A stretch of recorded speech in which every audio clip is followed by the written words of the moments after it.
Hey everybody, I'm back once again with my friend EG.idrA, and we're going to talk about his run through MLG, which is both impressive and fearsome. So you started off in a pretty tough group. Who was in that? Yeah, it was me, Sake, Great Torp, Kiwi, and it ended up being Huck from the open bracket. And I thought it was the hardest group in the tournament. Yeah, they're calling you guys the group of death. Yeah, pretty much. So what was your record in there? I ended up 2-2, beating Sake and Great Torp and losing to Huck and Kiwi. Right, that was actually a pretty tight match there between you and Huck. I know everyone was gathered on the ground. Unfortunately, you didn't get a stage presence, but how did those games go? Oh, well, the first game I won pretty easily. He did like a 2-base really delayed Stalker Immortal all in. I was going Master Roach with a bunch of Infestor support, and by the time he moved out, I was maxed with 3 bases running easy, and like in the first engagement, I funkled him a bunch, but he won anyway. But then I had 40 new Roaches pop, so it was pretty easy to hold off and clean up. Then the second game on Meta, he actually opened 5-gate. I didn't know, but he opened 5-gate, and I just happened to catch the pylon and block it. So he canceled 2 of the gateways and put down a Nexus. And so ended up in pretty good shape anyway, which is silly.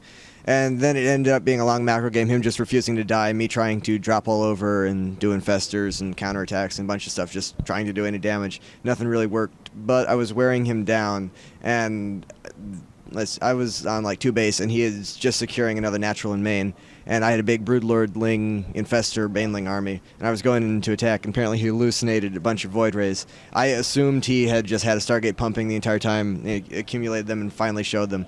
Apparently they were hallucinations, but anyway, I just left after that, and I figured Protoss was even sillier than I knew. And so, lost that one. And then the last game, he just does a really delayed 6 warp gate all in, like after expansion, and I didn't recognize it. Like, he was feinting, so I figured it was just a feint, but it was actually a feint and then a real attack, which is kind of strange, because normally when you see the feint, you build a bunch of units, in which case it's really bad to attack afterwards, but he doesn't know that, so he attacked, and I died to the all in. It's a shame. Well, are you going to be sticking around in games any longer to poke after this hallucination debacle? I guess I probably should, but that was a very silly situation. It's very unique, so well, you don't read too much into it.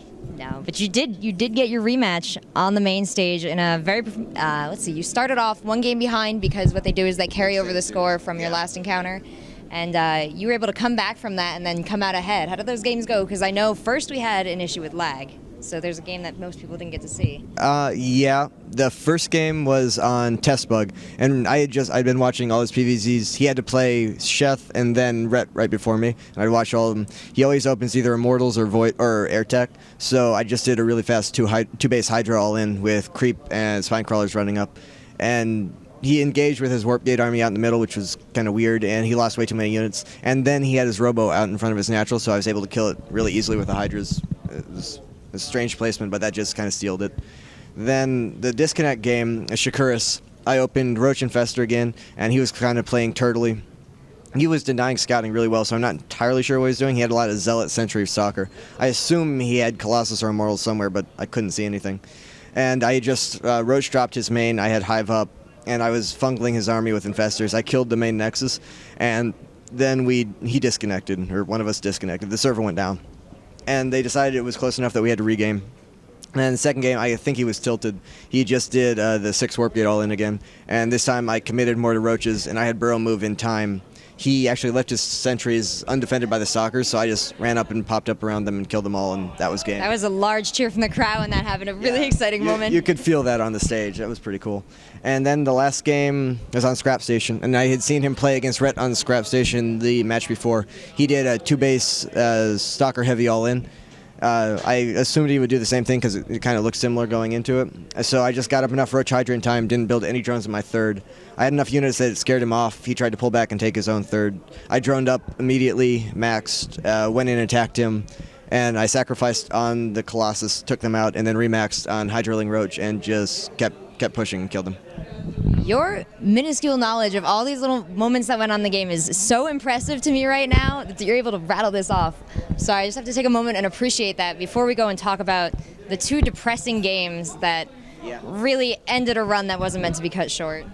Well, I wouldn't say I underestimated him or anything. I certainly didn't. He's a good player, but I definitely, after a match like that, I felt very, relaxed. And I thought it would be an easy win. I did expect to win, but then I found out we had Crossfire first, which is a really hard CVT map. It's my normal veto. This is against TLO, of course. Yeah, yeah. So he had Crossfire first, and then he went Command before Barracks, really, really high econ build, and he did a bunch of damage with Hellions. He killed a bunch of drones. It was my fault. I sent them all to the extractor, so they bunched up. Lost a bunch of drones, decided to just Roachling all in. His bunker barely held with repair. It was like the tipping point, and he just went his way. So I lost that. And then on Metalopolis, he built 2 proxy barracks right in between the 2 bases I could spawn at and just did Marine SCV rush. I cleared it, but it did enough damage. I had like 5-6 drones left. I had Ling counter on the way, and then the server crashed again, or it was like getting unplayable lag or something. We had the game paused, but it was over. Like, he would have just had a depot wall up repairing, and I wouldn't have. I had lost, so I just forfeited the game. That's honorable of you. Well, I think one of the things that is going to be talked about after this MLG is the sort of rivalry that's going to crop up between you and Huck. It's been brewing before, but what were exactly your words on stage to him? He said hi, like jaunty, cheerful, kind of taunting kind of way. I just told him to fuck off.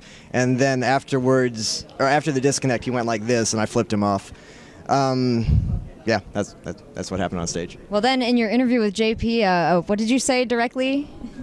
Something about him not being able to... Oh, I expected him to all in because he couldn't beat me in a real game. Okay. Well, I look forward to seeing the matches between you guys. You were actually my hope for the contention of first and second, so I had to see that play out a little early, but you did not disappoint. You're always entertaining, and Huck's an equally entertaining character, so I look forward to this in the future. And you'll be at all the future MLGs? Yeah, I'll be at pretty much any foreign event. If there's a conflict, then obviously I have to choose, but otherwise I'll be at just about everything. All right, well, we look forward to seeing you and hopefully catching up with you at the next one. Thanks so much. Thank you.